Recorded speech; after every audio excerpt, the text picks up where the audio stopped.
अस्सलाम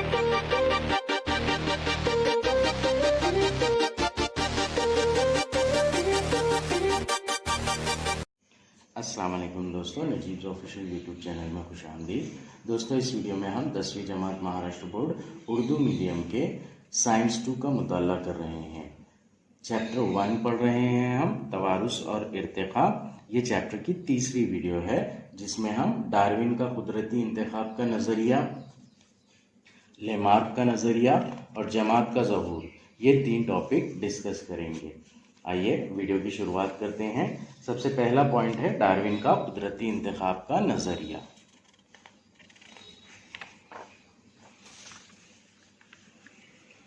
Charles Darwin ने हैवानात और नबातात के बेशुमार नमूने जमा किए थे। इनका मुशाहिदा करने के बाद उन्होंने जो काबिल है वही जिंदा रहेगा जैसे कुदरती इंतखाब के नज़रिए का ऐलान किया। इसके लिए डार्विन ने ओरिजिन ऑफ स्पेशीज़ नामी किताब शाये की। कुदरती इंतखाब का नज़रिया, इससे पहले भी हमने पिछले वीडियो में डिस्कस किया कि जानदारों के इर्तिका के दौरान माहौल में बहुत सारी तब्दीलियां हुई है और माहौल में होने वाली तब्दीलियों की वजह से जानदारों को अपने अंदर भी तब्दीली पैदा करना पड़ी। जिंदा रहने के लिए जानदार अपने अंदर जो तब्दीली पैदा करते हैं माहौल के मुताबिक, उसी कंसेप्ट को इस थ्योरी के अंदर एक्सप्लेन किया गया है। ये जो थ्योरी है ये चार्ल्स डार्विन के जरिए लिखी गई किताब ओरिजिन ऑफ स्पेशीज के अंदर मौजूद है। इसमें उन्होंने वजाहत की कि तमाम जानदार लातादाद जानदारों की अफजाइश नस्ल करते हैं। इसमें कहा गया है कि तमाम जानदार बहुत सारे जानदारों की अफजाइश नस्ल करते हैं, मतलब नस्ल पैदा होती है। ये तमाम जानदार एक दूसरे से मुकाबला करते हैं। ये मुकाबले अक्सर जानलेवा होते हैं क्योंकि जिन जानदारों में ज़रूरी खुसूसियात मौजूद होती है वही बच जाते हैं। कुदरती इंतखाब इसलिए वही बच जाते हैं। ज़मीन के ऊपर बहुत सारे जानदारों की अफजाइश नस्ल हुई है। इस अफजाइश नस्ल के दौरान हर जानदार एक दूसरे से compete करता है अपने आप को जिंदा रखने के लिए। तो जो माहौल के मुताबिक अपने आप को ढाल लेता है, माहौल के मुताबिक अपने अंदर तब्दीली पैदा कर लेता है, वो जानदार बच जाता है। और जो माहौल से मुताबिकत नहीं रख पाता, माहौल से मुताबिकत ख़त्म कर देता है, वो जानदार मर जाता है। कुदरती इंतखाब इसलिए अहम करार दिया गया है कि जो बासलाहियत जानदार होते हैं वो जिंदा रहते हैं, बाकी मर जाते हैं। जिंदा हैवानात अफजाइश नस्ल करते हैं और अपनी नुमाया खुसूसियत के साथ नए जानदार पैदा करते हैं।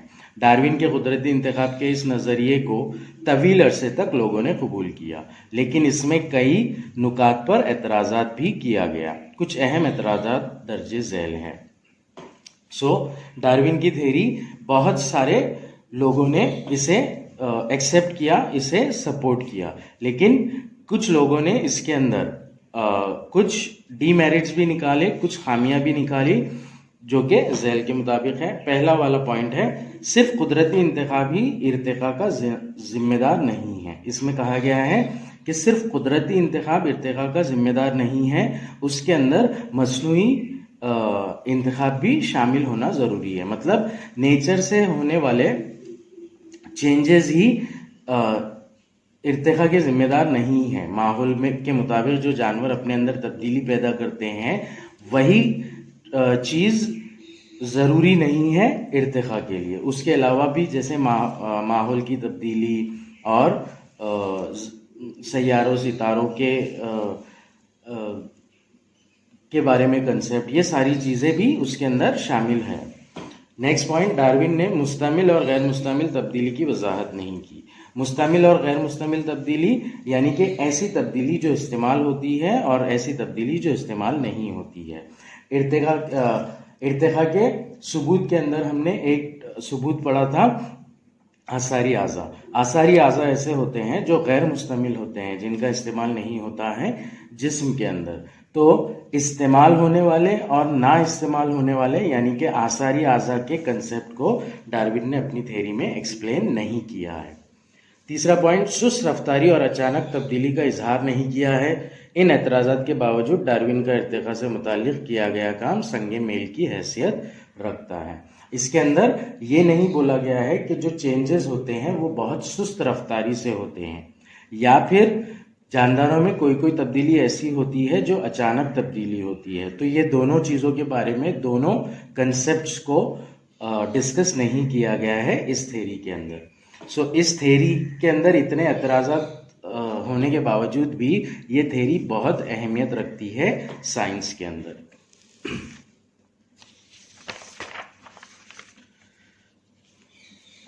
ये था हमारा पहला टॉपिक,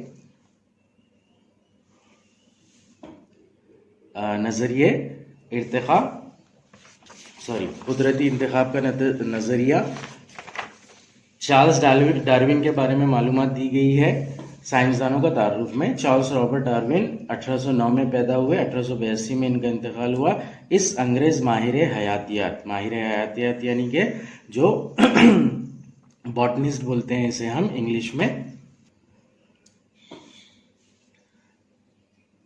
माहिर हयातियात ने इर्तिक़ा का नज़रिया पेश किया। उन्होंने साबित किया कि जानदारों की तमाम जमातें एक जैसे आबावा अजात से और हज़ारों साल की मुद्दत के बाद मरहला वार वक़ू पज़ीर हुए। इनके वक़ू पज़ीर होने में कुदरती इंतखाब का उसूल एक बहुत बड़ा सबब है। डार्विन का नज़रिया इस बात की वजाहत करता है। सो ये चार्ल्स रॉबर्ट डार्विन का इंट्रोडक्शन है। उसके बाद सेकेंड टॉपिक की तरफ आते हैं हम, लेमार्क का नज़रिया। इर्तिक़ाई अमल के दौरान जानदारों की जिस्मानी बनावट में तब्दीलियाँ होती है। जानदारी की कोशिश और काहली इन तब्दीलियों की वजह है। नाउ इर्तिक़ाई अमल मतलब जानदारों की तरक्की, तो इसके अंदर उनके जिस्म में बहुत सारी तब्दीलियाँ हुई है।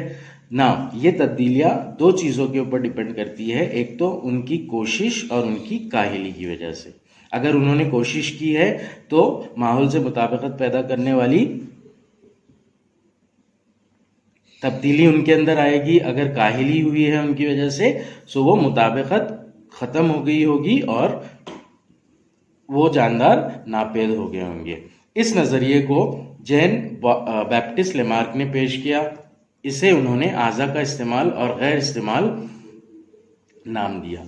ये जो नज़रिया है इसे उन्होंने आज़ा का इस्तेमाल और गैर इस्तेमाल नाम दिया। आज़ा इस्तेमाल हो रहे हैं और इस्तेमाल नहीं हो रहे हैं, इस तरह से उसका नाम दिया उन्होंने मज़ीद वजाहत की कि ज़िराफ नस्ल दर नस्ल अपनी गर्दन लंबी करके दरख्तों के पत्ते खाने की वजह से लंबी गर्दन वाले हो गए हैं। उनका कहना था कि हज़ारों साल पहले, लाखों साल पहले ज़िराफ की जो गर्दन है वो नॉर्मल हुआ करती थी, लेकिन दरख्तों के पत्ते खाने की वजह से वो आहिस्ता आहिस्ता आहिस्ता आहिस्ता लंबी होती गई है। यहाँ पर फिगर में बताया गया है इस तरह से एवोल्यूशन के हिसाब से। इसी तरह लोहार के कंधे घन के इस्तेमाल की वजह से ताकतवर हो गए हैं। इसी तरह इंसानों में जो लोहार के काम करते हैं उनकी नस्ल में जो शोल्डर्स होते हैं वो बहुत स्ट्रांग हो जाते हैं। तो वो एक सिर्फ लोहार के खानदान में ही दिखाई देता है। शुतुरमुर्ग, इमू जैसे परिंदों के पर इस्तेमाल ना करने की वजह से कमज़ोर हो गए हैं। शुतुरमुर्ग और इमू ये ऐसे परिंदों की औलादें हैं जिनके मोरिस के पर होते थे और वो उड़ा करते थे, लेकिन आहिस्ता आहिस्ता उनमें तब्दीली हुई और इनके पर का इस्तेमाल रुकता गया। यहाँ पर जो काहिली बताई जा रही है वो इनका पर का इस्तेमाल रुकता गया, जिसकी वजह से ये पर कमज़ोर हो गए हैं और अब शुतुरमुर्ग और ईमू उड़ नहीं सकते हैं। नेक्स्ट बोला गया है हंस और बतख के पैर पानी में रहने से तैरने के काबिल हो गए हैं। हंस और बतख के जो पैर होते हैं उनके पैरों की उंगलियां एक साथ जुड़ी होती है, ऐसे चप्पू के जैसे उनके पैर होते हैं। तो ये क्यों हुआ? ये पानी में रहने की वजह से उनके पैर उस तरह के हो गए हैं। जबकि सांप अपने जिस्म को बिल में रेंग कर जाने के काबिल बनाने में पैर से महरूम हो गए हैं। और सांप को अगर देखते हैं तो सांप बिल में रेंग कर जाता है, इसकी वजह से उसके जो पैर है वो पैर निकल चुके हैं। ये तमाम मिसालें आख्ज़ किरदा खुसूसियात एक्वायर्ड कैरेक्टर्स की शक्ल में एक नस्ल से दूसरी नस्ल में मुंतकिल होती है। तो इन खसूसियात को अख्ज़ करदा खसूसियात कहा जाता है। एग्ज़ाम में ये पूछा जा सकता है कि हंस और बतख के अंदर अख्ज़ करदा खसूसियात क्या है, तो उनके चप्पू जैसे पैर जो पानी में तैरने के लिए फ़ायदेमंद होते हैं, ये इनकी अख्ज़ करदा खसूसियात है। ज़िराफ़ की लंबी गर्दन, ये उसकी अख्ज़ करदा खसूसियात है। सांपों बिना पैर के सांप, ये उसकी अख्ज़ करदा खसूसियात है। और साथ ही हंस और बतख के शुतुरमुर्ग और ईमू के कमज़ोर पर, ये उनकी अख्ज़ करदा खसूसियात है। इसे अख्ज़ करदा विरासती खसूसियात का नज़रिया या लेमार्क का नज़रिया कहते हैं। इस नज़रिए को अख्ज़ करदा विरासती खसूसियात का नज़रिया या लेमार्क का नज़रिया कहते हैं। मखसूस नौइयत की कोशिशों के सबब जिस्मानी आज़ा का इर्तिक़ा या कोशिश ना करने से होने वाले नुक्स को तो तस्लीम कर लिया गया, लेकिन इसका नस्ल दर नस्ल मुंतकिल होना तस्लीम नहीं किया गया। सो यहाँ पर जो अख्ज़ करदा खुसूसियात बोल रहे हैं, उसके अंदर कुछ खुसूसियात ऐसी है जो नुक्स के फॉर्म में बाहर आई। जैसे कि यहाँ पर शुतुरमुर्ग और ईमू, ये पहले उड़ने वाले थे, इनके पर कमज़ोर हो गए, तो ये इनका उड़ना बंद हो गया, तो ये एक नुक्स हुआ। सो मखसूस नौइयत की कोशिशों के सबब जिस्मानी आज़ा का इर्तिक़ा या कोशिश ना करने से होने वाले नुक्स को तो तस्लीम कर लिया गया, लेकिन इसका नस्ल दर नस्ल मुंतकिल होना तस्लीम नहीं किया गया, क्योंकि खुद में लाई गई तब्दीली नई नस्ल को मुंतकिल नहीं की जाती। इसकी कई बार जांच की गई और लेमार्क के नज़रिए में गलती नज़र आई। नाउ यहाँ पर लेमार्क के नज़रिए की खामी जो ये है वो ये है कि ये acquired characters generation to generation pass नहीं हो सकते, ऐसा बोला जा रहा है। क्यों? क्योंकि खुद के अंदर जो तब्दीली लाई गई है वो नई नस्ल में मुंतकिल नहीं की जा सकती।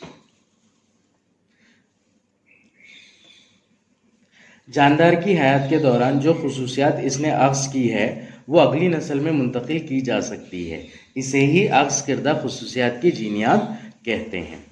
अख्ज़ करदा खुसूसियात, ये याद रखिएगा, बहुत इंपॉर्टेंट वर्ड है ये लेमार्क के नज़रिए में, लेमार्क की थ्योरी में। साइंसदानों का तारुफ में हम देख लेते हैं लेमार्क का तारुफ। साइंसदानों का तारुफ, जैन बैप्टिस्ट लेमार्क 1744 से 1829 इनका ज़माना है। लेमार्क के ख्याल में इर्तिक़ा के पसे पुश्त जानदारों की कोशिश अहम सबब है।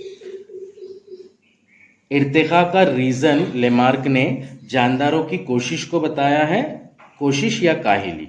इस फ्रांसीसी माहिर माहौलियात ने यह ख्याल भी पेश किया कि हर हैवान और पौधे की ज़िंदगी के दौरान तब्दीलियाँ होती रहती है और ये तग़य्युरात अगली नस्ल में मुंतकिल होते जाते हैं, इसलिए हर नस्ल में तब्दीली वाक़ई होती है। इनकी थ्योरी के मुताबिक जो तब्दीली है वो हर नस्ल के अंदर होगी। एक नस्ल में हो रही है, फिर उसके बाद 5-6 नस्ल के में तब्दीली हो रही है। इनका कहना ऐसा नहीं था, इनका कहना था कि जो तग़य्युरात हो रहे हैं, जो तब्दीली हो रही है, वो हर नस्ल के अंदर होगी। सो ये था लेमार्क का इंट्रोडक्शन। चैप्टर के तीसरे पॉइंट की, वीडियो के तीसरे पॉइंट की तरफ बढ़ते हैं। अब हम तीसरा पॉइंट है जमात का ज़हूर। जमात यानी कि ग्रुप, जमात यानी कि ग्रुप, ज़हूर यानी जाहिर होना, क़याम में आना। सो जमात का ज़हूर, स्पेशिएशन, हैवानात और नबातात की मुख्तलिफ अनवा का ज़हूर इर्तिक़ाही का नतीजा है। इर्तिक़ा होने की वजह से क्या हुआ? हैवानात और नबातात के मुख्तलिफ किस्में बनती गई, उनमें वैराइटीज़ पैदा हुई। कुदरती बारावारी के ज़रिए बारावर नस्ल तैयार करने की सलाहियत रखने वाले ग्रोह को नो कहते हैं। कुदरती बारावरी के ज़रिए, बारावरी यानी कि अपनी नस्ल बनाना, कुदरती बारावरी के ज़रिए बारावर नस्ल तैयार करने की सलाहियत रखने वाले ग्रोह को स्पेशीज़ कहते हैं। ऐसा ग्रुप जो कुदरती तौर पर बारावरी करके अपनी नस्ल को आगे बढ़ाता है, उस ग्रुप को स्पेशीज़ कहा जाता है। हर नौ मखसूस जुग़राफ़ियाई माहौल में नशोनुमा पाती है। इसके अंदर जो स्पेशीज होती है, जो नौ होती है, जो ग्रुप होता है, वो एक पर्टिकुलर जोग्राफिकल कंडीशन में नशोनुमा पाता है। हर नौ मखसूस जुग्राफियाई माहौल में नशोनुमा पाती है। इसकी ग़िज़ा, रहन सहन, बार आवरी, मुद्दत तवाफ़ुक़ वग़ैरह मुख्तलिफ होते हैं। इस नौ की ग़िज़ा, रहन सहन, बार आवरी का तरीक़ा, मुद्दत तवाफ़ुक़ यानी कि माहौल से तवाफ़ुक़ कितना है उसका और कब से है, ये अलग अलग होते हैं अलग अलग नौ के लिए। इसीलिए नौ की खुसूसियात बाकी रहती है, लेकिन एक नौ से नई नौ के पैदा होने की वजह से जीनी तगय्युर होता है। अब एक नौ से नई नौ पैदा हो रही है, मतलब बेसिकली उनके जीन में तब्दीली हो रही है, उनके क्रोमोसोम में तब्दीली हो रही है।